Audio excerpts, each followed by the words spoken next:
Just to introduce you for the Ramsgate International Film and TV Festival, this is Oliver Guy-Watkins, director of the great new documentary, Who Is James Payton? Thank you. It's nice to be here. Or here still, where is here these days, but yeah. Yeah, it's funny times. Yeah, so I'm just going to ask you a few questions about the film and yeah. So first off, what is the film about?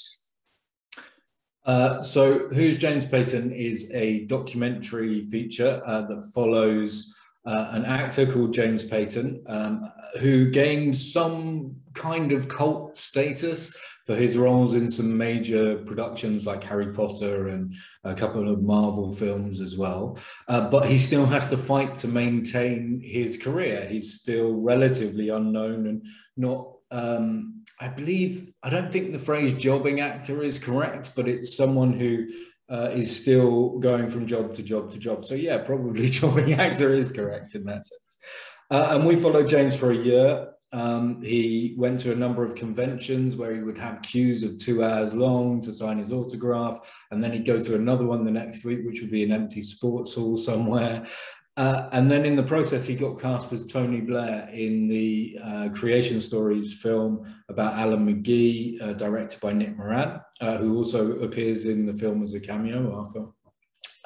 And we were just really lucky to be there the moment that Nick saw James and decided to cast him as Tony Blair. It was just pure fate that we were filming that day.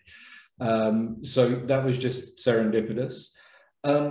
If you look at the film a little bit deeper, then it's actually an analysis of fame and notoriety against success and what that means. And it looks a lot at isolation and depression and the sacrifices that come for people who are trying to achieve goals like acting or career acting in that sense. But yeah, I'd say, I think that's a concise version of what the film is. I don't know. Yeah, no, it covers it nicely. Yeah. And so what was the inspiration behind the film? Okay, so I mean, technically, it came from the Michael Winner series, The Trip, with Steve Coogan and Rob Brydon. There's a lot of influence from there. I really adored the dark humor and the camaraderie that's present in that. And although James is a single character in our film, there are lots of different moments that we took inspiration from, and we didn't necessarily set it up. Some of them happened organically, some of them were a bit more contrived. For instance, with Tony Slattery, that was a little bit more, we managed to get Tony and James away from everyone else and set a little conversation up. It was completely a free conversation, but it was a bit more staged in that sense. Yeah. So yeah, I'd say some of the inspiration comes from there. I'm a huge fan of Jean-Luc Godard and the French New Wave, so a lot of my personal inspirations as a filmmaker comes from there. And also Sofia Coppola and films like Lost in Translation for me, that's kind of the film. I would love to make a film like Lost in Translation one day. So I would like to be in that world. Cool. How did you and James Payton first meet? Well, we were both making fake snow on the set of The Holiday by Nancy Myers in 2004 or 2005. I can't remember now. Time disappears too fast. And being on a film set is where you kind of make alliances and allegiances. In many ways, it's like going to university, I suppose, that you kind of end up building a group of people that you see a lot, you encounter again and again over time. And James and me just built a nice relationship with each other. We got on really well. His humor is sometimes draining in the middle of the night, but also amazing at other points. And yeah, so from that point on, we just kind of, we got on and became friends, really. Yeah, so that's it. Cool. And he's acted in a few of your films. Was it easy to convince him to be in front of the cameras himself? Or a version of himself? Yeah, I mean, in that sense,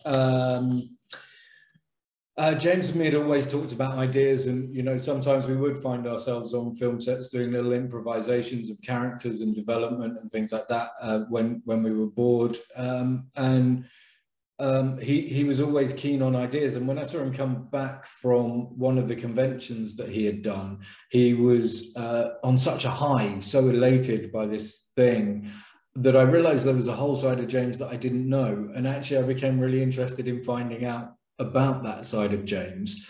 I thought the contrast between that and the side that I knew of this guy that was really fighting to maintain a career in the film industry and you know, succeeding in many ways, but in many ways having to do different things to succeed. I thought it was a good balance of story together, and that those two things would create maybe a truth that people don't see too often about the film industry. Cool. When did you first find out about his work at conventions and fan events and stuff? It would have been the convention that kind of inspired me. I'd heard James talk about it before, but I hadn't really paid too much attention to what he was doing. And then he ended up working with Kay Freeman, who also appears in the documentary, who's his agent at the moment. Yeah. And she really kind of opened the door for the convention stuff with him, and brought together a lot of people like Chris Rankin and Nick Moran to start doing this stuff. And what she does, I think, is amazing, actually. And so when he came back from, that was DrakeCon, and he was just elated. And that was one of the events that he'd had a massive queue. And he's someone who really gives his time to people as well, really invests in, if people wait, he tries to give something back to them. And I think that's really beautiful. So yeah, I after that, that was kind of the inspiration, I guess. Yeah. Oh, awesome. Yeah, that really comes across in the film, that his sort of work with the fans and stuff. Yeah, he's great with people. He's just amazing. And he really wants to, he feels that if people have invested time in him, he should invest time back in them. And yeah, I think that's just so invaluable for people who go for these experiences and want to see a little bit of the film world, you know? Yeah, that's it. How was the filming process? Yeah, I mean, great. It took place over about a year, probably just under or just over a year. We filmed pretty much, I'd say, once a month during that time at different things James was doing. And what that really gave us was that the development of the Tony Blair storyline really just fell into place, and you know, it became a motor of the film by itself. Yeah, I mean, I work with a guy called John Schofield, who's my cinematographer, and we've done 4 films together now, and we've got 2 others that are currently shooting. And we have a great shorthand, and the balance that John and me have together, we grew up in the same environment, same space near Stroud in the Cotswolds. So because although we're 10 years apart in age, I am older, he sees things the same way as me, in the sense that we were surrounded by similar people growing up, although not each other. And also the light and the landscape of that environment that we grew up in, I think. So we have a commonality there. And we've really tried to develop that over time. And the main difference between us is that John is happy to stand back and registrate and really take in what's going on in a situation. Whereas I'm much more of a person that I kind of mess with stuff. You know, I like to get in and I like to cause a bit of chaos and see what happens. And then I think you then get some really interesting things. But if I do that all the time, we would never have a film. So we have a really nice balance in that sometimes I'll say, okay, John, can you go off and shoot James for this day? Because I don't want to be there. I don't want to mess this situation up. I want it to just be a registration day. And then other days I'll go in and I'll be really kind of on point, pulling people into certain situations and making John look in certain ways that he wouldn't necessarily look when I'm there. So I think that balance works really well. And I'm really happy with the situation that John and me have developed together actually now. So yeah, in that sense, the filming this is the 3rd or 4th film that we completed together, and it really felt like we had got to a point that we understood what each other wanted with this. So yeah, good. Nice. You find some like really nice moments in the film, like early on when that girl sort of comes up and hugs and cries on James. Those kind of chance things as they happen, how did they affect the way you sort of thought about the film as it was progressing? Or yeah, I mean, totally. And again, that was part of a decision that we made for John to go and film some stuff without me at a certain point as well. And that is one of the days that John filmed without me. So he would just go and hide himself behind a table on the other side of the room and film James's table and capture these great moments that were very natural, which really meant that when we do play with things, there's this point where you're not quite sure what is real and what is fake anymore. And in that sense, we're able to shine a light on some really interesting things. I mean, that moment that you described is really poignant. And when we were going through the footage and I'm watching it in the edit, it's really emotional to see this girl and how passionate she is about meeting James. And I think to start the film, that's really right at the front of the film, and to come in with that was really important to me, because then the viewer is understanding that someone finds James important in the world. And yeah, so it was kind of the key to the door for me. It was like, okay, so now we can, even though that happened 3 or 4 months into our filming, it was the moment that allowed us to start the edit in that sense. And I think, you know, everyone says that you find your film in the edit, and that is very true. But the other way that we work is we tend to edit this footage together like a collage, and then we will say, okay, now how can we sew this together? What is the linear here? So once we had all that footage, I then went away with James and did the audition scenes with him and a couple of interviews as well. So that would then give us pivots that we could go into certain things that we had captured, and we could talk about certain things that may have happened as well. So yeah, it does obviously influence the filming. Yeah, the beginning bit's really great though. You get the sort of that thing you've talked about where he's like sort of so famous to this group of people, when you do the edit between him being sort of stood outside the hotel quietly by himself, and then and sort of nobody bothering him, and then to have that girl come up is really good. I really enjoyed that. Yeah, it's great. It is. I think that's the point, the contrast of those two worlds, you know, that is so important. The isolation of the hotel where no one has a clue who he is. He's in some random hotel with a fairground outside it in Manchester, yeah. You know? And then suddenly the next morning this girl is crying because she's meeting him, because she's so overwhelmed to meet him. I think so. That contrast sums up James's life to me. And yeah, I think it was really important to show that at the front of the film. You talked about the sort of interviews that you do with him. Yeah. There's obviously a good amount. He sort of gives quite a lot away in those, and there's obviously a good amount of trust between you for him to go to sort of talk about his dad and stuff. It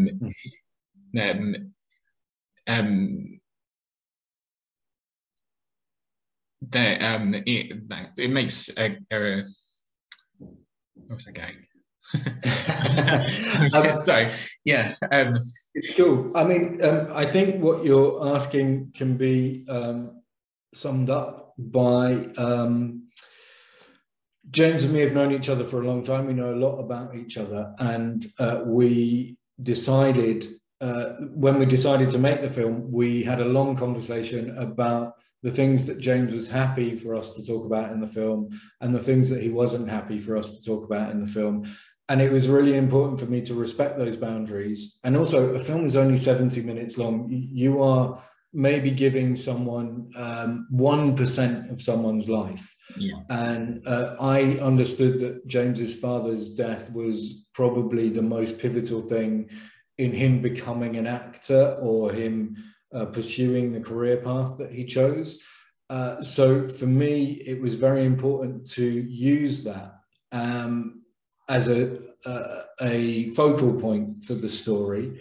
And what we did at the time, I was reading a book by Murakami, and in the book, he kept going back to the old story that would pivot the entire framework of the book around it. But each time he would tell the story slightly differently. Yeah. And I really wanted to do the same thing with the film, so that we would take James's comedic description of his father's death, or what film he watches afterwards, and then we would also take the very serious account of it, and then the way he presents it to an audience, in a live audience, which is a Shakespearean tragedy. You know, it's the way he acts in front of the cinema towards the end of the film is very Shakespearean. And yeah, so yeah, it was really important to use that framework to me to go through the film. Yeah. Right. Thank you. Thanks for interpreting.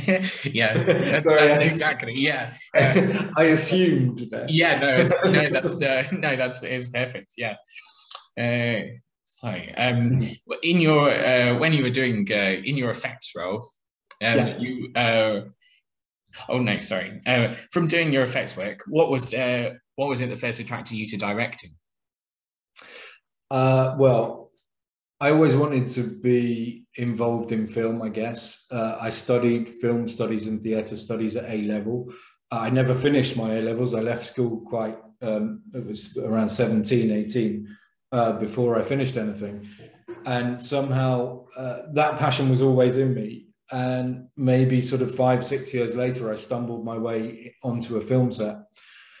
And as soon as I landed on a film set again, as soon as I landed on a film set, I was like, okay, this is an environment I want to be in. And I very quickly understood that if I developed a craft in the film industry, I would stay employed, and but also have enough freedom to explore what I wanted to do. There was a company called Snow Business that I managed to get involved with. And I figured that not many people make fake snow in the world, but, you know, every year or two, there would be a big film that came along that would need it. And it was tough. The first 5 or 6 years were quite sporadic. I probably worked about 3 months a year and earned no more than £10,000 a year. So it was difficult to survive in London on that kind of situation. Somehow I managed to do it. On credit cards probably, and then, you know, after a certain point in time, it became possible. Everything fell into place, yeah, I mean, 20 years I've worked in special effects, and I love the people involved in that side, and I've had a really great experience doing it, and it's completely supported me as a director at the same time, because yeah, I mean, it just has given me the time and the energy to direct. So yeah. Yeah. No, reading for your like IMDb credits, there's sort of worked with, been on sets with just about everybody really. Yeah, it's pretty amazing. And so in that role, you know, you've been on sets with like Steven Spielberg and Martin Scorsese and Ridley Scott. Have they, and Nancy Myers and many other directors as well, have they, what has sort of seeing them in action helped sort of you learn your directing practice? I mean, I would be stupid if I didn't say it was the best education that I could ever possibly have had, you know, and not many people notice the guy doing snow effects in the corner. So you're completely able to sit there and really study and understand the process of making film through the eyes of some of the best people that make film. And you're right to name the directors you did, but I would also say that the people behind the scenes in that level of film are at the top of their game. And to watch production designers like Dennis Gassner work, or cinematographers, DPs like Roger Deakins work, you know, you're just, or Greg Fraser, who I was really lucky enough to work with way at the start, not at the start, but early in his career, where he was just starting on big films. And you know, just really to take the time to watch what they're doing was a vital tool in understanding film for me. I did it for 10 years, and then I took a year out because I really understood that I wanted to become a director at that point. So I took a year out to study fine art at university. I went to Central St. Martin's and did a master's degree. And the reason I did that was to try and understand. I'd learned that you really had to find your own voice in film. And I really needed then to step outside of that world and to study art and film in a different capacity, to then go back into it and go back into studying the craft again. It's been an absolute privilege to work with some people. What changed after I studied is I went back with a slightly different perspective, where I kind of saw the people I was working with not as an equal, but I would treat them as an equal. So I wasn't sort of going, oh, I'm sorry, can I have your time anymore? I understood that I knew what I was doing, and these people were really good at what they did. And if you just told them exactly what you thought, they would 90% of the time say that's the right thing to do. So you could lead certain things to happen. And then those conversations become really fulfilling, and your your place in that world becomes really fulfilling. And you get access to learn even more. I mean, I could talk about it for hours, because I have been so privileged to maintain that career for such a long time, and it really has supported me where I am now. There are people when I started to direct who were in the film world who have really supported that. There's a first AD called Fraser Fennell Ball who was amazing for me back in the day. He took time out to first shorts of mine. Another AD called Toby Spanton, who back in the day supported my first shorts. Dave Watkins, the effects supervisor, has been great, and Darcy Crownshaw, who runs Snow Business, and all of those people have really supported my desire to direct as well, which is again an amazing thing, to have the support of those people, really. So yeah.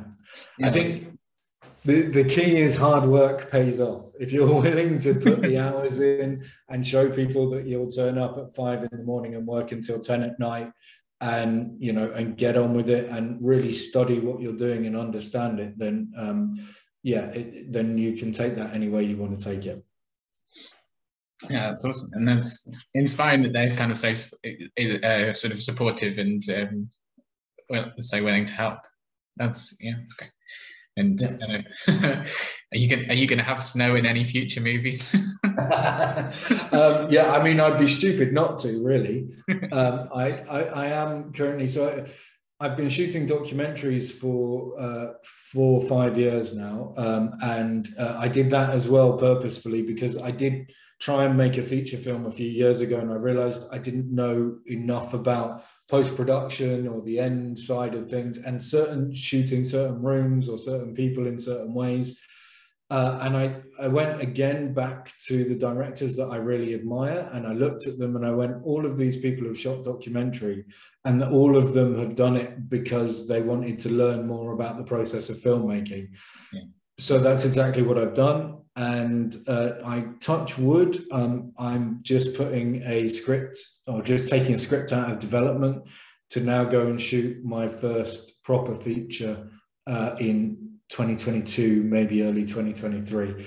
That has one snow scene in it, because I had to throw one in there. Yeah, I mean, maybe down the road, I'll shoot an entire snow wasteland for 3 hours. That sounds great. Yeah, I look forward to it.